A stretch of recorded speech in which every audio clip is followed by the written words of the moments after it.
A very good morning, all of you. As you all know that we have started this chapter 10 in SST India's Mineral Reserve, and I told you to read this chapter. And in live class we have completed this whole chapter.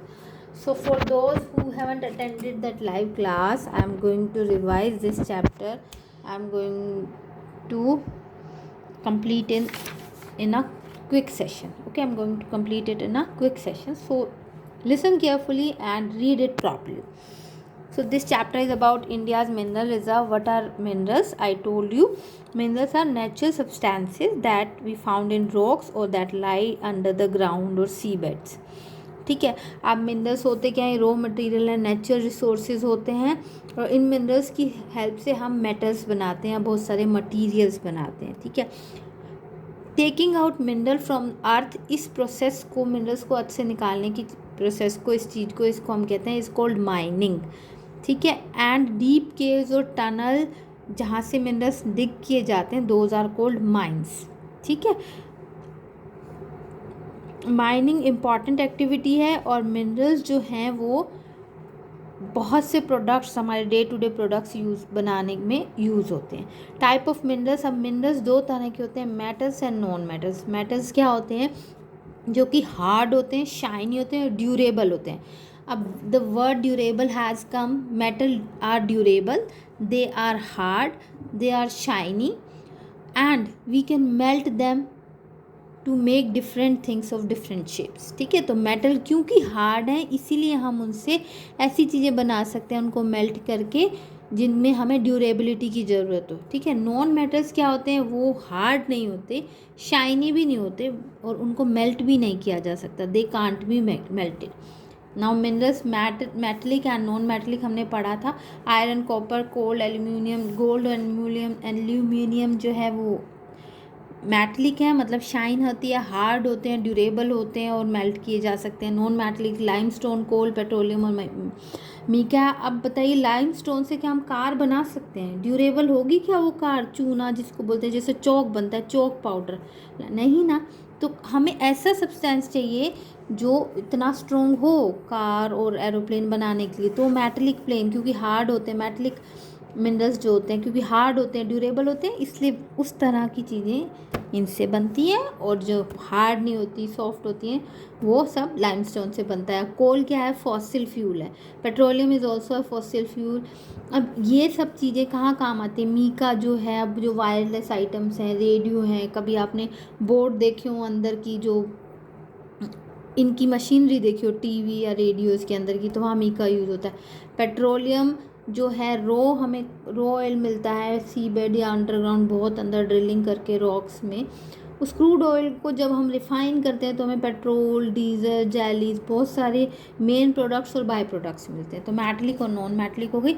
अब India में जो है backbone है minerals हमारे India की industrial growth के लिए, क्योंकि आज रॉ मटेरियल काम होते हैं और नेचुरल रिसोर्सेज हैं इंडिया के पास मिनरल्स के. मेटलिक मिनरल्स क्या होते हैं? अब जिनको रॉक से निकाला जाता है और इनको ओर्स कहते हैं. ठीक है. बहुत सारी प्रोसेसिंग की जाती है और फिर इन ओर्स को मेटल में चेंज किया जाता है. अब आयरन है. आयरन क्या है? आयरन ओर को हम आयरन और स्टील प्लांट्स में ले जाते हैं.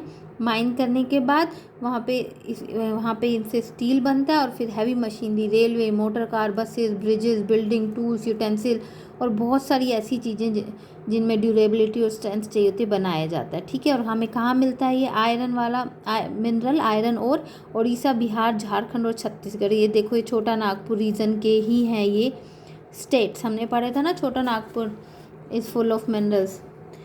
Copper second. कॉपर क्या है? इलेक्ट्रिक वायर्स और इलेक्ट्रिक अप्लायंसेस बनाने में काम आता है. क्वाइन, हाउस होल्ड यूटेंसिल्स बनाने में भी कॉपर काम आता है. कहाँ मिलता है? राजस्थान, झारखंड और आंध्र प्रदेश में कॉपर मिलता है इंडिया में. Then comes gold is the precious metal, we all no.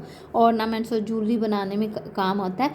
Kolar mines हैं कर्नाटका में, वहाँ पे पाया जाता है gold. Then comes aluminium, light weight. Now iron में वेट होता है, हैवी वेट होता है, स्ट्रेंथ उसमें भी पूरी होती है. Aluminium is also a strong metal, it is also hard metal, but it is light in weight. Light weighted होता है, स्ट्रॉन्ग होता है, और इसमें रस्ट नहीं लगता लाइक आयरन. आयरन अगर एयर और वाटर के साथ एक्टिव होता है तो रस्ट लग जाता है. आपने देखा होगा आयरन पड़े पड़े या यूटेंसिल्स पे या किसी भी आयरन से बने इक्विपमेंट पे रस्ट लग जाता है, जिसको जंग बोलते हैं हिंदी में। But aluminium is rust free, इस पे रस्ट भी नहीं लगता, इसीलिए इसको यूज़ किया जाता है house hold utensil, aeroplane, ship, automobile bodies और इलेक्ट्रिक वायर बनाने में। जो इलेक्ट्रिसिटी हमारे घर तक जिन वायर्स के थ्रू आ रही है, पावर हाउसेस से या जो बड़े बड़े उनके वो पोल्स हैं वहाँ से, अगर किसी ने उसको देखा है कभी लगाते हुए, तो उसके अंदर एक स्टील जैसी वायर है, वो एल्यूमिनियम की होती है। और कहाँ मिलते हैं ये? बिहार, उड़ीसा और मध्य प्रदेश में पाया जाता है। ये थे metallic, iron, gold, aluminium and copper.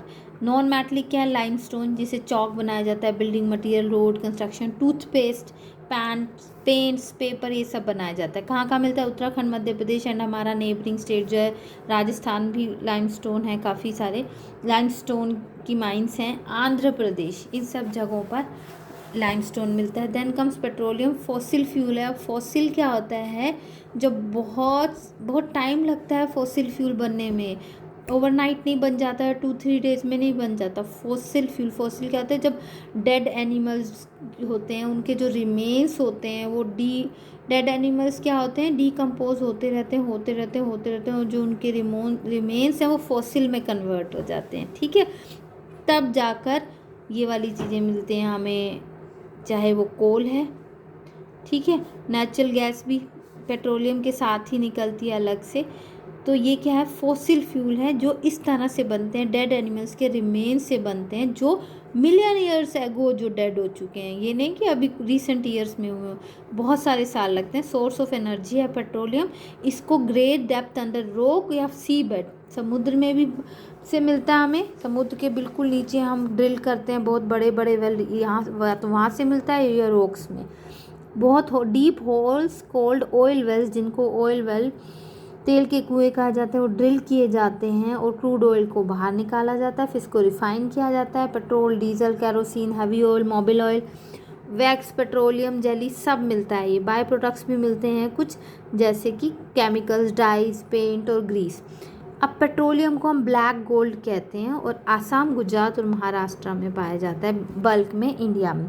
कोल भी फॉसिल फ्यूल है, ये भी प्लांट और एनिमल्स जो मिलियन ईयर्स पहले डाई हो गए और बिल्कुल नीचे दबते चले गए, ऊपर लेयर आती गई सॉइल की, तो फॉसिल बन गया वो। ये भी इलेक्ट्रिसिटी जनरेट करने में, फैक्ट्रीज़ में फ्यूल करने के लिए, पहले तो याद हो किसी ने देखा तो ट्रेन में भी यही फ्यूल की तरह काम होता था, जब इलेक्ट्रिसिटी से नहीं चलती थी या स्टीम इंजन में यही डलता था, एज अ फ्यूल कोयला ही डलता था, ठीक है। Natural gas, this is also found along with petroleum in oil well, it is use as fuel. Natural gas हमें पेट्रोलियम के साथ ये भी मिलती है। मीका जो होता है इलेक्ट्रिकल गुड बनाने में काम आता है, radio set, wireless set, large quantity में बिहार, आंध्रा और राजस्थान में मिलता है, और इंडिया जो है मीका का लार्जेस्ट प्रोड्यूसर है। अब ये जो मिनरल्स हैं जो इंडिया में मिलते हैं, metallic and non metallic, although we have reserves, but उन रिजर्व्स के सामने we do have population, right. हमारी इतनी पॉपुलेशन है कि वो रिजर्व्स जो है वो कम पड़ जाते हैं, ठीक है, और वो ख़त्म भी हो रहे हैं अब धीरे धीरे, क्योंकि हम इतने सालों से यूज़ कर रहे हैं इतनी बड़ी पॉपुलेशन के लिए। कुछ चीज़ें एक्सपोर्ट भी की जाती हैं, ठीक है, और यहाँ पे भी यूज़ की जाती है सेल्फ़ यूसेज के लिए। अब इतनी पॉपुलेशन है, उन सब की डिमांड करने के लिए इन सब चीज़ों का जल्दी जल्दी यूज़ कर रहे हैं हम, है ना, और जल्दी जल्दी फिर यूज़ कर रहे हैं तो ख़त्म भी होती जा रही हैं। मिलियन ऑफ ईयर्स लगते हैं मेटल बनने में, ओवरनाइट कुछ भी नहीं होता। तो इसीलिए हमें उन्हें कंजर्व करना चाहिए, किसके लिए? फ्यूचर जनरेशन के लिए। अब जैसे वाटर एक नेचुरल सोर्स है, मिनरल नहीं है ना, water is a natural source, but हमें इसे कंजर्व करना चाहिए ना, क्योंकि इसका लेवल कम होता जा रहा है फ्यूचर जनरेशन के लिए, फ्यूचर के लिए। ऐसे ही हमें मिनरल्स को भी फ्यूचर जनरेशन के लिए, ताकि ये हमेशा के लिए ख़त्म ना हो जाए, हमें इन्हें कंजर्व करके रखना चाहिए। ये जो फॉसिल फ्यूल है, कोयल, पेट्रोलियम, नेचुरल गैस, इनको बहुत सारे साल लगते हैं बनने के लिए। अब ये जो फॉसिल फ्यूल कहाँ कहाँ यूज़ होता है? पेट्रोल व्हीकल चलाने में, एरोप्लेन चलाने में, इलेक्ट्रिसिटी प्रोड्यूस करने में, कुकिंग करने में, एलपीजी गैस जो नेचुरल गैस है, इन सब जगहों पे यूज़ होती है। और हाई टेम्परेचर और ग्रेट प्रेशर में सालों बाद जाके ये चीज़ें बनती हैं, ठीक है। हम इनको रिप्लेस नहीं कर सकते। अगर ये सब ख़त्म हो गया तो क्या होगा, इसलिए हमें कंज़र्व करना चाहिए इन्हें। अब हम कंज़र्व कैसे करेंगे इनको, देखो दो तरीके, मेनली एक चीज़ है किसी भी कंज़र्व करने का 3R फॉलो कर लो, recycle, reuse and reduce. Recycle क्या है, वेस्ट मिनरल प्रोडक्ट जैसे मेटल कैन है, मशीन पार्ट्स हैं, उनको रिसाइकल करो, फिर से मेल्ट करके इंडस्ट्री में भेज दो, पुराने वालों को वो मेल्ट करके नए वाले उन्हीं से बना देंगे। ठीक है। रीयूज़, अब अगर एक साइकिल है घर में आपने चलाई, आपकी यंगर सिस्टर भी चला लेगी और कोई भी चला लेगा, तो रीयूज़ करो। आप एक ही आइटम को नया डिमांड करके स्ट्रेस नहीं डाल रहे हो नेचुरल रिसोर्सेज पे। रिड्यूस, यूज़ ही कम करो चीज़ों का। ठीक है। एज अ फ्यूल कम यूज़ करो, पेट्रोल को कम यूज़ करोगे तो डिमांड ऑब्वियसली ऑटोमेटिकली वो उसकी यूसेज कम होती जाएगी।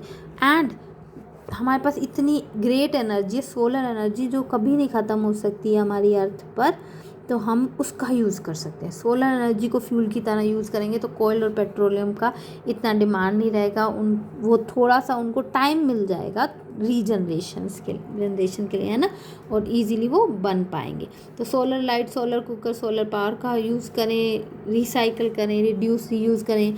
अगर आपको याद हो तो INS विक्रांत, जिसको अभी काफ़ी साल पहले हटाया गया था हमारी नेवल आर्मी से, ठीक है, नेवी से, तो क्या किया था, उसका जो पार्ट थे ना, उससे मोटरसाइकिल्स बनाई गई थी, TVS की थी, ऐड देखी हो किसी ने।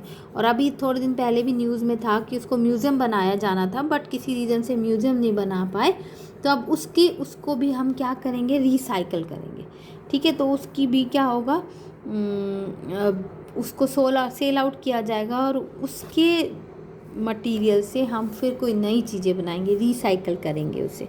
तो this was your chapter, we have done it in live class and exercise part also we have done. Read it properly. This is not at all a tough chapter. You just have to write understand what are minerals. There are two types of mineral, metallic, non-metallic. Minerals are natural substances which we can get from underground or seabed. Okay, metallic and non metallic. Metallic में कौन से आते हैं, non metallic में कौन से आते हैं, किस किस कहाँ यूज़ होते हैं, क्या क्या चीज़ें बनती हैं, किन किन स्टेट्स में मिलते हैं, and we should conserve them because they are limited. Okay, and how can we conserve them? By recycling, reusing and reducing, and by using solar energy. So this was your chapter. Just read it, go through this chapter. Thank you so much. Have a nice day.